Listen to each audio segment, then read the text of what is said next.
बिस्मिल्लाहिर्रहमानिर्रहीम। अस्सलाम वालेकुम स्टूडेंट्स। आज हमारा थर्ड लेक्चर है बायोलॉजी का और हमारा टॉपिक है gaseous exchange in humans part 1। आज हम पार्ट 1 को डिस्कस करेंगे। तो चलिए बुक की तरफ चलते हैं।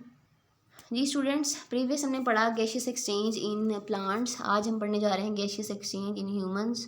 ऊपर जो प्रैक्टिकल दिया गया है इसको आप अभी स्किप कर दें, वो हम इंशाल्लाह नेक्स्ट पढ़ेंगे। In humans and other animals the exchange of gases is carried out by the respiratory system. Humans में और हायर एनिमल्स में जितने भी हैं उनमें एक्सचेंज ऑफ गैसेज होता है रिस्पिरेटरी सिस्टम के थ्रू।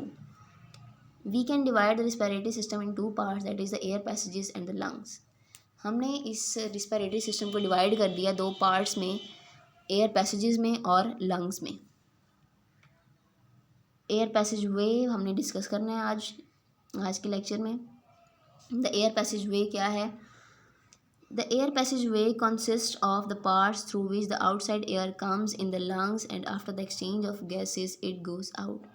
एयर पैसेजवे वो पैसेजेस उन पार्ट्स पे मुश्तमिल है जिनके ज़रिए हवा, बाहर वाली हवा अंदर आती है लंग्स के अंदर, और उसके बाद जब एक्सचेंज ऑफ गैसेस हो जाता है तो वो बाहर निकल जाती है इन्हीं पार्ट्स के through. This passage of air consist of the following parts.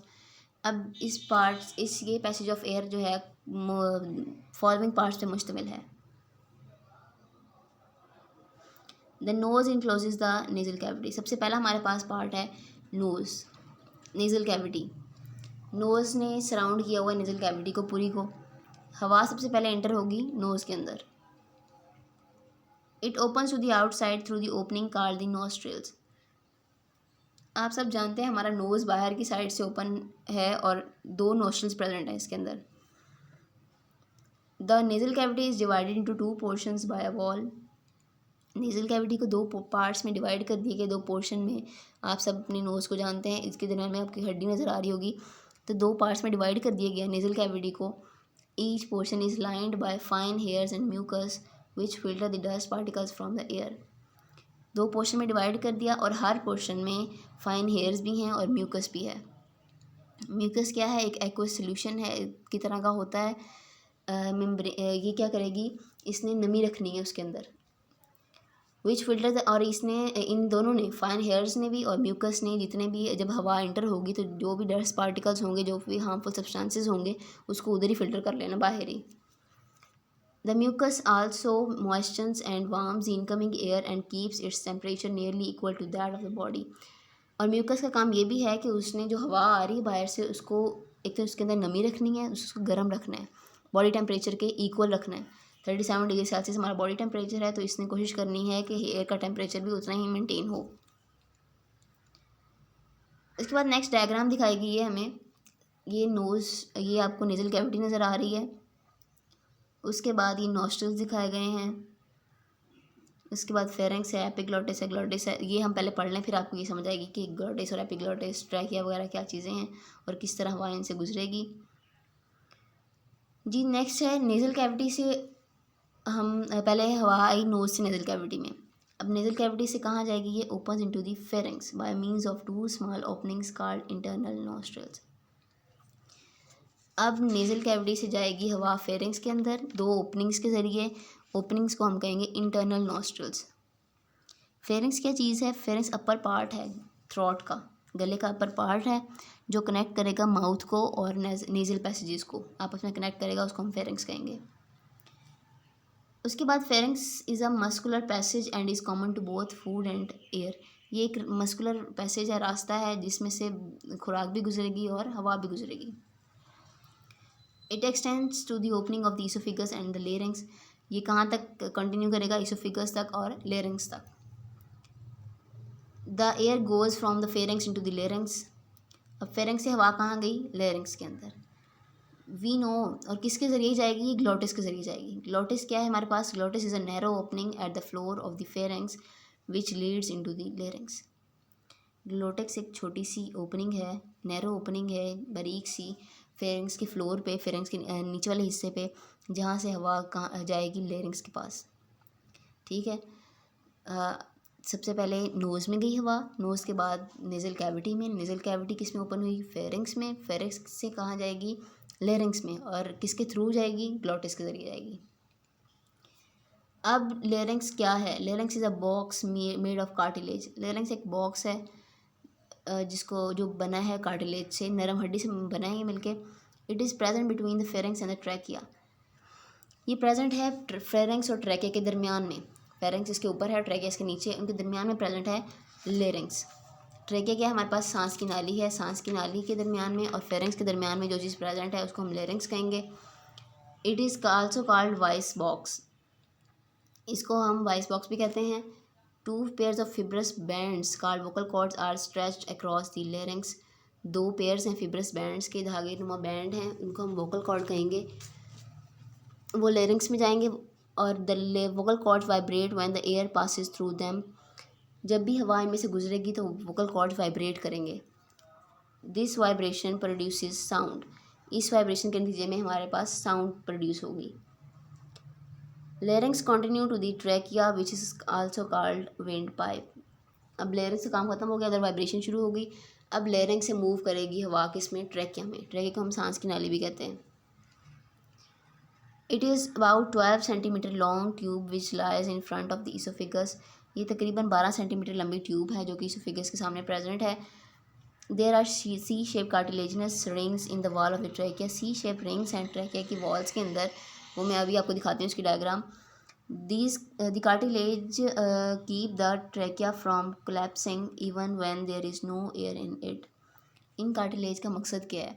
हर चीज़ जो बनी हुई है हमारे अंदर भी बनी है, या कुछ भी दुनिया में कोई भी चीज़ है वो भी मकसद नहीं है, कोई ना कोई मकसद उसका होता है। तो इनका मकसद क्या है इन कार्टिलेजेस का? कि वो उसको पिचकने से रोकते हैं, कि वो कहीं पिचक ना जाए, चाहे हवा गुजर रही हो या ना गुजर रही हो, वो उसको मेंटेन रखते हैं उसका स्ट्रक्चर। तो ट्रैकिया की डायग्राम मैं आपको दिखाती हूँ अभी।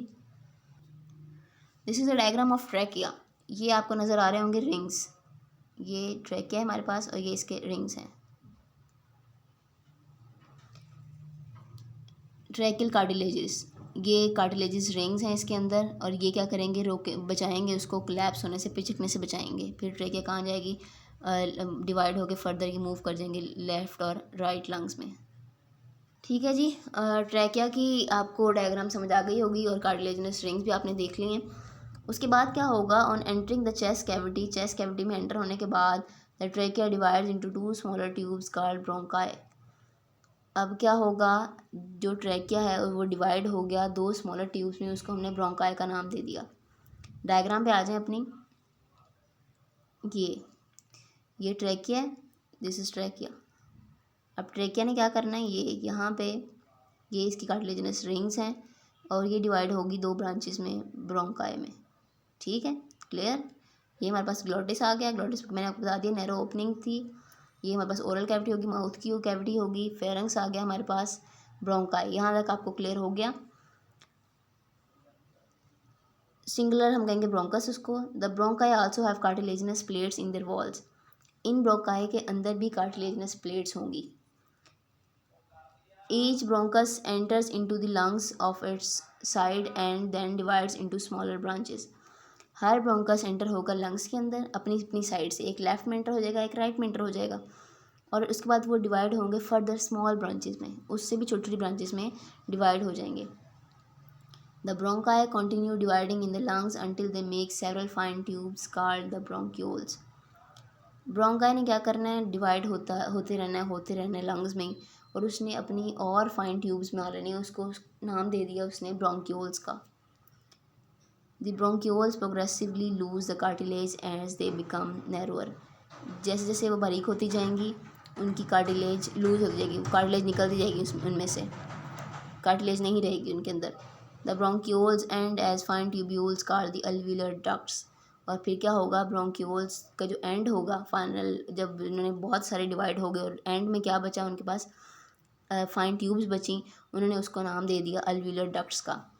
अपनी डायग्राम पे आ जाएं, साथ साथ आपको समझ आती रहेगी। ये थे हमारे पास ब्रोंकाई। ब्रोंकाई फर्दर डिवाइड हुई, ये देखें ब्रोंक्यूल्स बन गए, नज़र आ रही हैं आपको? बहुत बारीक बारीक ट्यूब्स बन गई और एंड में हमारे पास क्या रह गया? ये अल्वियुलर डक्ट्स आ गई। ये बहुत बारीक हमारे पास जो ट्यूब्स बच गई, फाइन ट्यूब्स, इन्होंने उसको नाम दे दिया अल्वियुलर डक्ट्स का। Clear. Each alveolar duct opens into the cluster of pouches called alveoli. Alveolar duct जो हर अल्विलर डक्ट है वो ओपन करेगी, पाउचेस बने हुए हैं उसको हम अल्वियोलाई कहेंगे, उसके अंदर वो ओपन होगी। The alveoli form the respiratory surface in human body, इसमें अल्वियोलाई ने क्या करना है, रिस्पायरेटरी सरफेस बनाना है ह्यूमन बॉडी के अंदर। अल्वियोलाई मैं आपको दिखाती हूँ, ये अल्विलर डक्ट है हमारे पास, ये नज़र आ रही होगी आपको, ये अल्विलर डक्ट है, ठीक है। और ये हमारे पास अल्वियोलाई हैं, क्लस्टर्स हैं।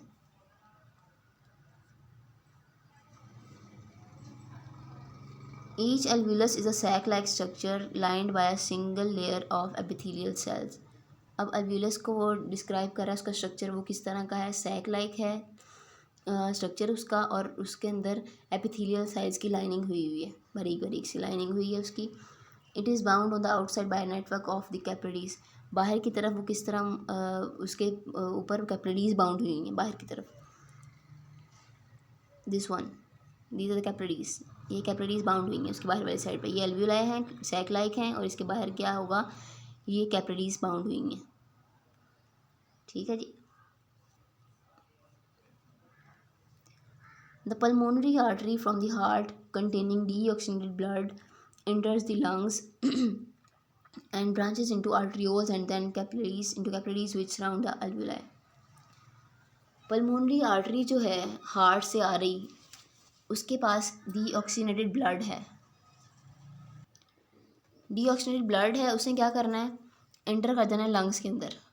And the branches into arterioles and then into capillaries which surround the alveoli, पहले उसने एंटर होना ब्लड के अंदर, फिर उसने ब्रांचेस में कन्वर्ट होना है, आर्टरियोल्स में कन्वर्ट होना है उस बड़ी आर्टरी ने, फिर उसने उस कैपिलरीज में कन्वर्ट होना है, उसके बाद जो कि अल्वियोलाई के इर्द गिर्द आपने कैपिलरीज देखी होंगी, दीज देन ज्वाइन, अब वही कैपिलरीज फिर से ज्वाइन करेंगी जो फॉर्म द वेन्यूल्स, अब वेन्यूल्स बनाएंगी which form the pulmonary vein, फिर वो सारी मिलके क्या बना देंगी, एक पल्मोनरी वेन बना देगी। The pulmonary vein carries the oxygenated blood back to the heart, अब पल्मोनरी वेन का क्या काम है, उसने ऑक्सीजनेटेड ब्लड हार्ट की तरफ लेकर जाना है वापस। सबसे पहले क्या हुआ, पल्मोनरी आर्टरी हार्ट से आई जिसके पास डीऑक्सीजनेटेड ब्लड था, उसने अपना ब्लड ऑक्सीजनेटेड करना था।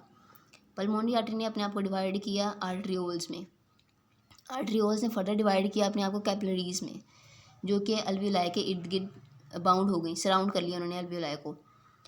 उसके बाद क्या होगा, जब ऑक्सीजनेटेड ब्लड हो जाएगा, दीज देन ज्वाइन, फिर यही कैपिलरीज दोबारा ज्वाइन करेंगी और ये वेन्यूल्स बनाएंगी, और वेन्यूल्स के बाद एक वेन्यूल्स दोबारा मिल के एक वेन बना देंगे जिसको हम पल्मोनरी वेन का नाम दे देंगे, और यही pulmonary vein oxygenated blood lung से दोबारा हार्ट की तरफ ले जाएगी।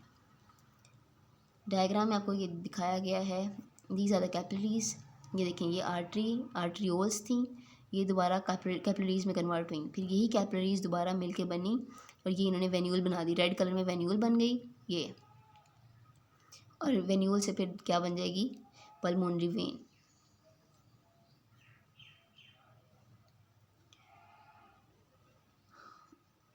ठीक है जी, आई थिंक ये सारा क्लियर हो चुका होगा आपको। एक दफ़ा आपको बता दूंगी, पहले हम ये बॉक्स पढ़ लें, बॉक्स में क्या लिखा गया है। The vibration in vocal cords and the movement of lips, cheeks, tongue and the jaws produce specific sounds which result in speech. जब भी वाइब्रेशन होगी वोकल कॉर्ड्स के अंदर या मूवमेंट और मूवमेंट होती है लिप्स की, चीक्स की, टंग की और जाज की, तो वो डिफरेंट एक स्पेसिफिक साउंड प्रोड्यूस करेगा जिसको हम स्पीच का नाम देंगे। जैसे हम बोलते हैं तो हमारा लिप्स भी मूव कर रहे हैं, हमारे जाज भी मूव कर रहे हैं, हमारी टंग मूव कर रही है, हमारे चीक्स मूव कर रहे हैं, तो ये सारे हम स्पीच कहेंगे इसको मिलकर। Speech is an ability that only humans are gifted with and this is one of the characteristics which has put human beings superior to all. बोलने की सलाहियत ऐसी सलाहियत है जो अल्लाह ताला ने सिर्फ इंसानों को गिफ्ट की है, और ऐसी यही खसूसियत है जिसकी बिना पर इंसान दूसरी मखलूक़ात से सुपीरियर है, अपने ख़यालात का इजहार कर सकता है, बोल सकता है, बता सकता है, हर चीज़ वो बोल के बता सकता है, जबकि जानवरों के पास ये सलाहियत नहीं है। तो अल्लाह ताला का शुक्र अदा किया करें हर हाल में कि उसने आपको एक मुकम्मल इंसान बनाया। नेक्स्ट बॉक्स में the trachea and the bronchi are also lined with ciliated and glandular cells. Trachea और ब्रोंकाई की जो ब्रोंकाई हैं उनके अंदर सिलिएटेड और ग्लैंडुलर सेल्स भी प्रेजेंट होते हैं, उनकी सिलिएटेड और ग्लैंडुलर सेल्स की लाइनिंग भी है उसके अंदर। ग्लैंडुलर सेल आपको नाम से ज़रूर है, ग्लैंड सेक्रेट करेंगे, अब वो सेक्रेट करेंगे mucus which moistures the air and also traps any fine particle or dust or bacteria that have escaped from the nasal cavity. आपने पहले पढ़ा कि नॉस्ट्रल्स में से जब हवा जाएगी नेज़ल कैविटी के अंदर, और नेज़ल कैविटी में आपने देखा कि फाइन हेयर्स हैं और म्यूकस है, और म्यूकस वहाँ पे डस्ट पार्टिकल्स को कैप्चर कर लेती है। अब वो ये कह रहा है कि देखें अल्लाह ताला ने बड़ा खूबसूरत निज़ाम बनाया है कि अगर कुछ ऐसे पार्टिकल्स हैं जो बाहर से रह गए हैं, अंदर चले गए हैं, बच गए हैं बाहर से, तो ट्रैकिया और ब्रोंकाई के अंदर ही लाइनिंग लगा दी उन्होंने ग्लैंडुलर सेल की और सिलेटेड सेल्स की। ग्लैंडुलर सेल म्यूकस से क्रिएट करेंगे, जो कि एक तो नमी रखेंगे उसके अंदर हमारे सिस्टम के अंदर, दूसरा वो क्या करेंगे, जो बैक्टीरिया या जो भी कोई माइक्रो ऑर्गेनिज़म या कोई पार्टिकल अंदर चला गया ट्रैकिया तक या ब्रोंकाई तक चला गया, तो वो वहाँ पे पकड़ा जाएगा, वहाँ पे इसको ट्रैप कर लेंगे। सीलिया, अब सीलिया जो सिलेटेड सेल्स हैं उसमें क्या होगा, cilia beats with an upward motion so that the foreign particles along the mucus are sent to the oral cavity from where it can either be swallowed or coughed out. अब ये chelated sales हैं वो क्या करेंगे, उनके अंदर जो सीलियाँ हैं वो बीट करेंगे और अपवर्ड मोशन देंगे उस पार्टिकल को, वो जो पार्टिकल है उसको अपवर्ड मूव कराएंगे ओरल कैविटी की तरफ, हमारे माउथ की तरफ मूव कराएंगे। अब वही जो पार्टिकल है या तो हम निगल लेंगे उसको या फिर वो खांसी के ज़रिए बाहर निकल जाएगा। तो आपने देखा कि एक छोटा सा पार्टिकल है उसके लिए हमारे अंदर कितना खूबसूरत सिस्टम रखा अल्लाह ताला ने, तो हर हाल में अल्लाह का शुक्र अदा करते रहिए। तो मेरे ख्याल में आपको सारा क्लियर हो गया, एक दफ़ा मैं आपको बता देती हूँ इसका। सबसे पहले हमारी हवा एयर पैसेज वे हमने आज पढ़ा, उसमें क्या था, हवा एंटर हुई नोज़ में, नोज़ से नेज़ल कैविटी में गई, नेज़ल कैविटी ओपन हुई फेरेंक्स में, फेरेंक्स से गई वो लेरेंक्स में, और किसके ज़रिए गई, ग्लोटिस के ज़रिए। ग्लोटिस नैरो ओपनिंग थी उसके फ्लोर पे। लेरिंग्स एक बॉक्स है जिसको हम वॉइस बॉक्स कहते हैं, उसके अंदर वोकल कॉर्ड्स प्रेजेंट हैं, वाइब्रेशन होती है तो साउंड प्रोड्यूस होती है। लेरिंग्स फिर कंटिन्यू करता है ट्रेकिया की तरफ। ट्रेकिया हमारे पास वेंट पाइप है, उसके पास कार्टिलेजिनस रिंग्स होती हैं जो कि इसको कोलैप्स होने से बचाती हैं। ट्रेकिया फर्दर डिवाइड होगा ब्रोंकाई में, ब्रोंकाई जाएंगी लंग्स की तरफ, एक लेफ़्ट में और एक राइट में, फिर ब्रोंकाई वहाँ पे फर्दर डिवाइड होगा और ब्रोंक्यूल्स में कन्वर्ट होगा। ब्रोंक्यूल्स क्या करेंगी, फर्दर डिवाइड होती जाएंगी और अपनी कार्टिलेज भी लूज़ करती जाएंगी, और उनका एंड में वो फाइन ट्यूब्स बना देंगी जिसको अल्विलर डक्ट्स कहेंगे। अल्विलर डक्ट ओपन होंगी अल्विलाई में। अल्विलाई क्या होता है, क्लस्टर ऑफ पाउचेस हैं। अल्विलाई ह्यूमन का रिस्पिरेटरी सरफेस बनाएंगी और सैक लाइक होती हैं ये। उसके बाद देखिए बाउंड होती हैं बाहर से कैपिलरीज के साथ, और पल्मोनरी आर्टरी फिर आती है डीऑक्सीनेटेड ब्लड लेकर लंग्स की तरफ। वो पहले वो डिवाइड होगी आर्ट्रियोल्स में, फिर उसके बाद कैपिलरीज में, उसके बाद कैपिलरीज दोबारा ज्वाइन करेंगी, फिर वो बनाएंगी वेन्यूल्स, और वेन्यूल्स से बनेंगी पल्मोनरी वेन, और पल्मोनरी वेन क्या रखेगी अपने पास, उसके पास ऑक्सीजनेटेड ब्लड होगा जो कि वो ब्लड की तरफ वापस लेके जाएगी लंग्स से। ठीक है जी, आई थिंक ये क्लियर हो चुका है। इंशाल्लाह कल हम पढ़ेंगे लंग्स। तो कल तक के लिए अल्लाह हाफिज़।